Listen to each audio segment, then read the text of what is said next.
Hi, this is Jennifer Flemming from the Division of Gastroenterology at Queen's University in Kingston, Ontario, Canada. And on behalf of my colleagues, Dr. Steve Vanner and Dr. Lawrence Hookey, I'd like to present to you the results of our study today in the form of this video abstract for DDW 2011.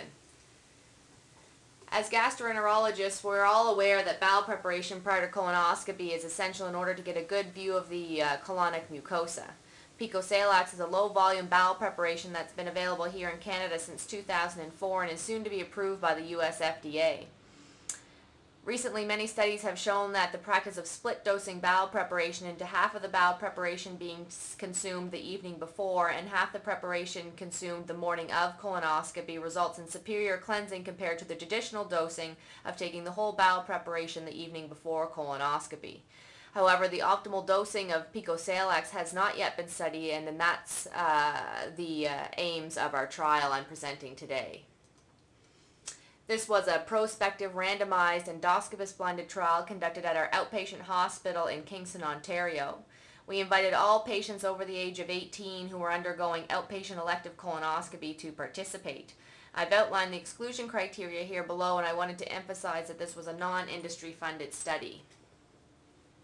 Based on our previous research, we had shown that DDW in combination with PICOSALAX was superior to PICOSALAX alone for bowel preparation, and therefore we instructed all patients to consume 10 milligrams of DDW on days 2 and days 3 prior to colonoscopy. The day prior to the procedure, all patients were instructed to consume clear fluids and were encouraged to drink 3 to 4 liters of Gatorade or similar type fluid.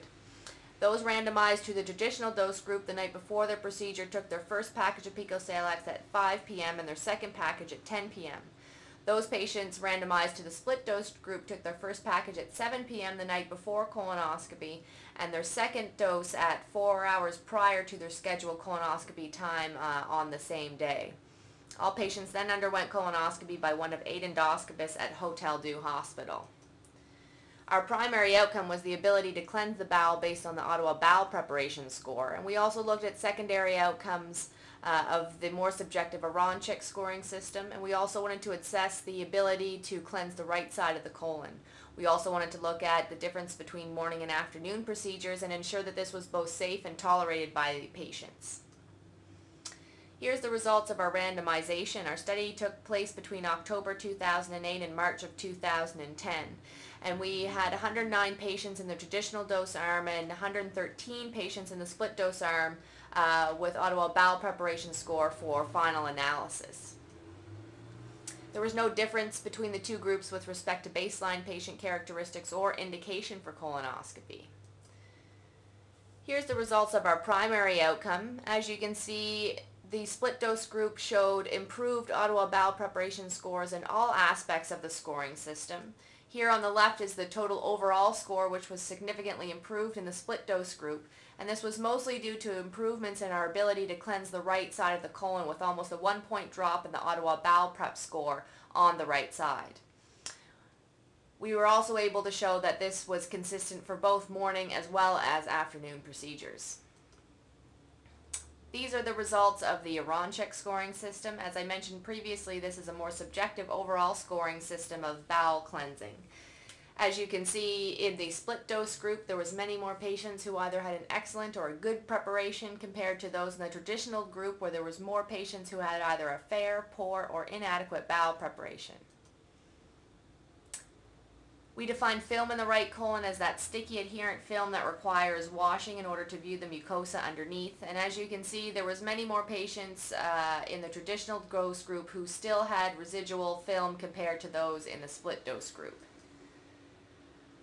Both groups tolerated the bowel preparation well, with very few finding it difficult or very difficult to complete. There was no differences seen in the hemodynamics between the two groups. When looking at the electrolyte and renal function, there was a small decrease in potassium levels in the traditional dose group compared to the split dose group, but otherwise renal function and electrolyte levels remained stable in between the two groups. So based on this, we would like to conclude that compared to traditional dosing of PICOSALAX, the split dose results in superior cleansing of the bowel, with a dramatic effect on our ability to cleanse the right side of the colon. And this is important because, as we know of late, there has been concerns about missing lesions on the right side or missing flat polypoid lesions, so we think that this is a very important finding. We also found that this was true for both morning as well as afternoon procedures, and it was both safe and well tolerated by patients. So I wanted to thank you for taking the time to listen to my video abstract for DDW 2011.